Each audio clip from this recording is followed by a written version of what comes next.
નમસ્કાર ખેડૂત મિત્રો, શક્તિ ફાર્મિંગ એન્ડ એગ્રીકલ્ચર ચેનલમાં આપનું સ્વાગત છે અને હું છું રાજેશભાઈ। તો ખેડૂત મિત્રો, આજે અમે આવી ગયા છીએ બ્લોક નંબર 2 ની અંદર ને આપણે મળી રહ્યા છીએ ઘણા સમય પછી।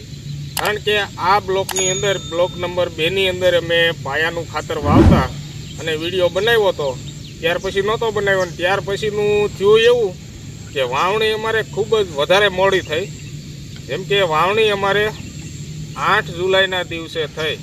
7 જુલાઈના દિવસે થોડો વરસાદ આવ્યો, 4 આંગળ પલ્લે એટલો 4 આંગળ ભેજ થયો જમીનમાં, એવી વાવણી થઈ। અને 8 જુલાઈના દિવસે મેં આમાં મગફળી ગિરનાર શેર વાવી।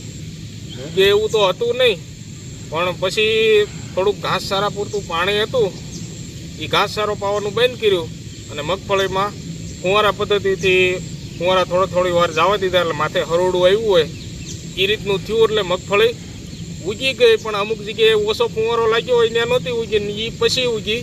આપણે 20 જુલાઈ પછી જે 22-23 જુલાઈના દિવસે 24 જુલાઈના દિવસે જે વરસાદ ઝરમર વરસ્યો એમાં બાકીની તે ઉગી। અને હાલ અત્યારે 2 ઓગસ્ટ તારીખ છે, 2 ઓગસ્ટ 2024, અને આવડી મગફળી થઈ છે। અને આની અંદર હવે માવજત અમારે લેવાની છે બેક્ટેરિયાની। કારણ કે દર વર્ષે મગફળી વાવતા હોય એટલે કાળી ફૂગ ને સફેદ ફૂગ ને આવી રીતના ફૂગજન્ય રોગ આવતા હોય, તો એના નિયંત્રણ માટે આપણે જો અગાઉથી જ સારવાર કે માવજત લઈ લઈ તો આ ફૂગજન્ય રોગોના એટેકથી આપણે પાકને બચાવી શકીએ। અને જેમ કે આની અંદર ક્યાંય કાળી ફૂગનો સફેદ ફૂગનો હાલ અત્યારે એટેક નથી, ક્યાંક અમુક કોક જગ્યાએ છોડ હુકાતો હોય એનું કારણ એ છે કે ઓણસાલ વાવણીના વરસાદ ઓછા આવ્યા છે। જેમ કે ખેતર બારા પાણી હાલે નહીં, એ ખેતરમાં પાણી હાલે નહીં, જમીન એમને પોસી પડી રહી, શાહમાં જમીન પોસી પડી રહી, થડ પૂરું દબાય નહીં, હાવ પોલું પીડ્યું રહે, ઉગી હોય ત્યારે જે આમ પોપડો ઉસકાવ્યો હોય તો એનું એમને પોલું પીડ્યું હોય। જેમ કે ઉગ્યા પછી કે ઉગવામાં સારો વરસાદ થયો હોય, ખેતરમાં પાણી હાલી જાય એવો, તો એ જમીન બેસી જાય, થડ પોલું રહે નહીં, તો કાળી ફૂગના એટેક ઓછા આવતા હોય છે। પણ એ રીતનું ઓણ થયું નથી, વરસાદ ઘણો ઓછો છે। અને હાલ અત્યારે 2 ઓગસ્ટ છે અને ગઈકાલે 1 ઓગસ્ટના દિવસે અમારે સારામાં સારો વરસાદ અમારા જસદણ વિસ્તારમાં થઈ ગયો છે, પૂર વરસાદ। જેમ કે બધા જ ઓદા ડેમ ભરાઈ ગયું છે, ખૂબ સારો વરસાદ થઈ ગયો છે, એટલે ખેતરમાં પાણી હાલી ગયા હતા, જમીન પણ બેસી ગઈ છે। પણ ફૂગજન્ય રોગોની સામે આપણે અગાઉથી જ જો પગલાં લઈ તો આપણે ફૂગજન્ય રોગોથી આપણા પાકને બચાવી શકીએ। તો મિત્રો, આ અમે અગાઉથી માવજત લઈ રહ્યા છીએ। જેમ કે અત્યારથી ફૂગના બેક્ટેરિયા જો જમીનની અંદર નાખી દઈએ તો ફૂગ ડેવલપ ન થાય, તો ફૂગજન્ય રોગો ઓછા આવે। તો મિત્રો, એ કયા બેક્ટેરિયા છે, કેટલું માપ છે, કઈ રીતે મિશ્રણ કરીએ છીએ અને કઈ રીતે નાખશું એ વિડીયોમાં બતાવશું। તો વિડીયોમાં બન્યા રહેજો અને તમને થોડીક મગફળી બતાવી દઉં, પછી આપણે જઈએ બેક્ટેરિયાનું મિશ્રણ કરવા।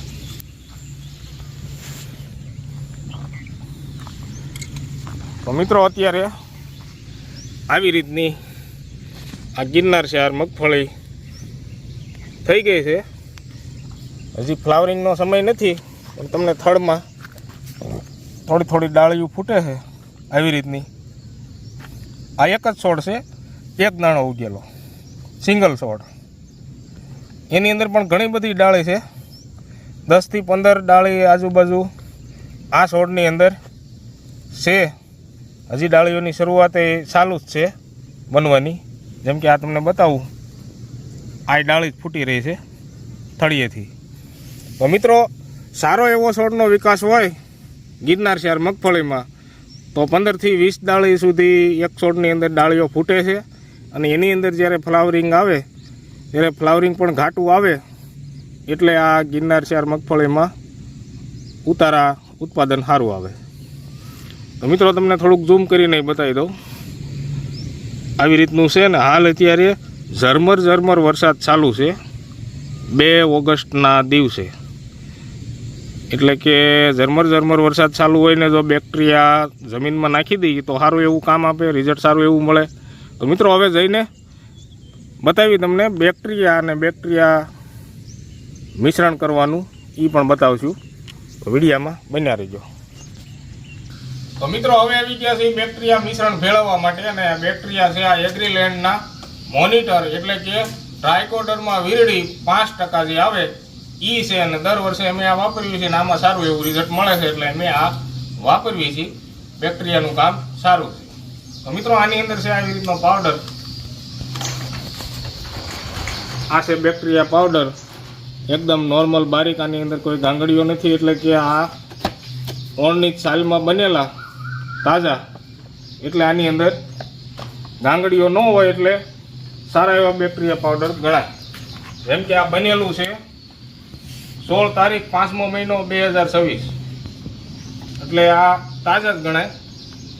2 મહિના આજુબાજુ બન્યા એના થયા, પણ તાજા જ ગણાય. પછી વરદી આજુબાજુ 6 મહિના આજુબાજુના હોય, કોઈ વધારે પડતર હોય તો આ પાવડરની અંદર ગાંગડીઓ થઈ જાય, તો એ થોડુંક ઓછું કામ આપતા હોય છે. એટલે હંમેશા બેક્ટેરિયાનું ઉત્પાદન જ્યારે થયું હોય, બેક્ટેરિયા બન્યા હોય, એની નજીકની તારીખના લેવા, એટલે કે તાજા.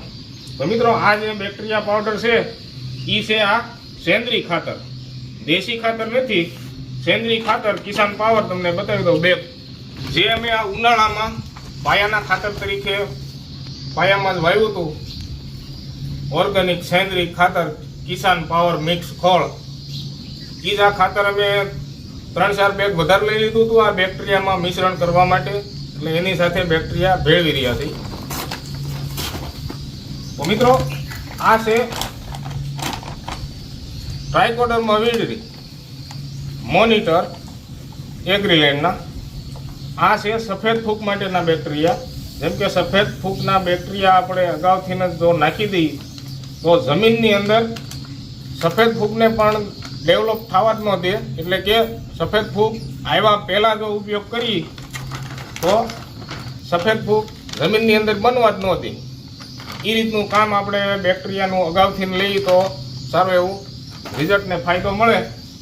તો આ જે એક પેકેટ છે આ 4 થી 5 વીઘા આજુબાજુ આપણે વાપરી શકીએ. એગ્રીલેન્ડના મોનિટર ટ્રાયકોડર્મા વિરડી 5% છે. એટલે જેમ કે બીજી કંપનીના લ્યો તો એક પેકેટમાં તમે 2.5 વીઘા કરી શકો, વીઘે એક પેકેટ વાપરી શકો. અલગ અલગ કંપનીના અલગ અલગ માપ હોય છે. જેમ કે અમારે 8 વીઘાની મગફળી છે અને 2 પેકેટ લાવ્યા છે, એટલે 2 પેકેટનું મિશ્રણ આ અમે ટ્રાયકોડર્મા વિરડીનું કરી રહ્યા છીએ. હવે મિત્રો તમને બતાવશું કાળી ફૂગના બેક્ટેરિયા. એ પણ એગ્રીલેન્ડના જ છે, સુડોઝોન. આની અંદર સુડોમોનાસ જે બેક્ટેરિયા આવે કાળી ફૂગ માટેના, આ ઈ છે. તો એનું મિશ્રણ અલગ કરવાનું છે. જેમ કે બકરીને સિંહને ન ભળે એ રીતનું 2 બેક્ટેરિયા ભેગું કરીએ તો એ રીતનું થાય. એટલે આપણે બેક્ટેરિયાને અલગથી મિશ્રણ કરવાના છે. પછી જમીનની અંદર નાખતી વખતે એક આરે આમ ફૂંકી દેવું, એટલે જમીનની અંદર પડ્યા પછી બકરી વહી જાય એના રસ્તે, સિંહ વયો જાય એના રસ્તે. પછી સિંહ વાહે દોડે તોય જંગલની અંદર તો ક્યાંક બકરીને હટાવવાની જગ્યા મળી જાય. એટલે જમીનની અંદર નાખ્યા પછી આવી રીતનું કોઈ નુકસાન આ બેક્ટેરિયાને આડઅસર થતી નથી એકબીજાને. તો મિત્રો આ કાળી ફૂગના બેક્ટેરિયા સુડોમોનાસ એનું મિશ્રણ અમે અલગથી કરી રહ્યા છીએ.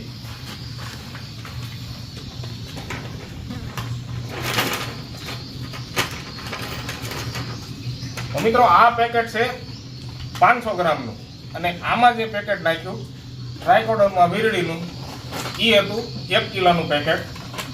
આ સુડોમોનાસ બેક્ટેરિયાનું 500 ગ્રામનું પેકેટ છે.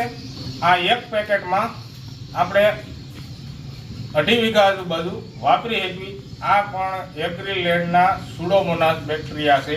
એટલે પછી કોઈ બીજી કંપનીના હોય તો એનું માપ અલગ આવતું હોય છે. જેમ કે એ પણ વીઘે કિલો વાપરવા પડે, અથવા 1 કિલો 2 વીઘા 2.5 વીઘા થતું હોય છે. પણ આ અમે 2.5 વીઘામાં એક પેકેટ જાય એ રીતનું વાપરી રહ્યા છીએ. અને આ છે 3 પેકેટ સુડોમોનાસ બેક્ટેરિયા. મિત્રો આ પણ અલગથી આ કિસાન પાવર સેન્દ્રીય ખાતરની અંદર અમે આ સ્યુડોમોનાસ બેક્ટેરિયા પાવડર નાખી દીધો છે અને હવે આ રીતનું મિશ્રણ કરી દેવાના વ્યવસ્થિત ભળી જાય એ રીતના. અને આ મિશ્રણ તમે એક દી અગાઉ પણ કરી શકો, નાખવાના હોય ત્યારથી એક દી અગાઉ કરી અને મૂકી દો તો પણ સારા એવા બેક્ટેરિયા એક્ટિવ થઈ જાય. અને અમે આજે આ મિશ્રણ કરી અને 2-3 કલાક પડ્યા રહેવા દઈને અને જમીનની અંદર છાંટી દેવાના છે. તો મિત્રો આ પણ સારું એવું મિક્સન થઈ જાય એ રીતનું મિક્સ કરી દેવાનું. ત્યાર પછી આને મિક્સ કરી દેવાનું અને ત્યાર પછી અમે આની અંદર વજન થાય ઊંઘતી વખતે જમીનની અંદર છાંટતી વખતે વજનથી પાંદડામાં સોટ્યા ન રહે, જમીન ઉપર જલ્દીથી પડી જાય એના માટે વજન થાય એના માટે આ છે રેતી. આ કાળી રેતી છે. આ રેતી આની અંદર મિક્સ કરીશું જેનાથી વજન થઈ જાય એટલે જમીનની અંદર ઝડપથી પડી જાય. છોડની અંદર ક્યાંય પાંદડામાં સોટ્યું હોય તો એ પણ આ રેતીના વજનથી નીચે પડી જાય.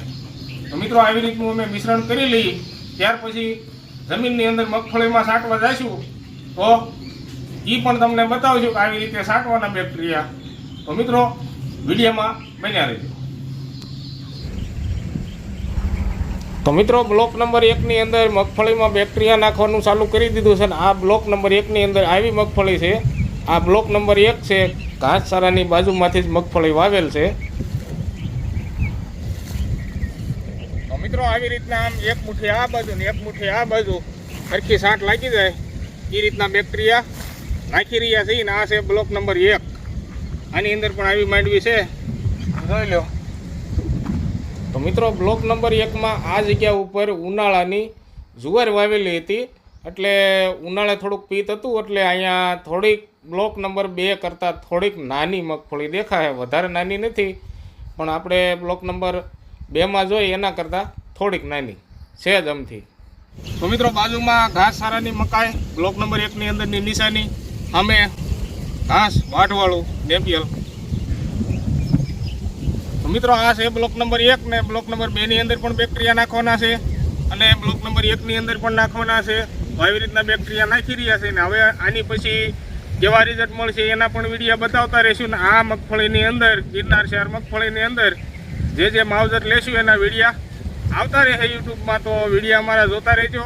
અને ગિરનાર શહેર મગફળી અમે વાવી છે 26ની જાળીએ. તો મિત્રો આ બેક્ટેરિયા નાખવા હોય તો જ્યારે જમીનની અંદર પૂરતો ભેજ હોય ત્યારે બેક્ટેરિયા નાખવા જોઈએ.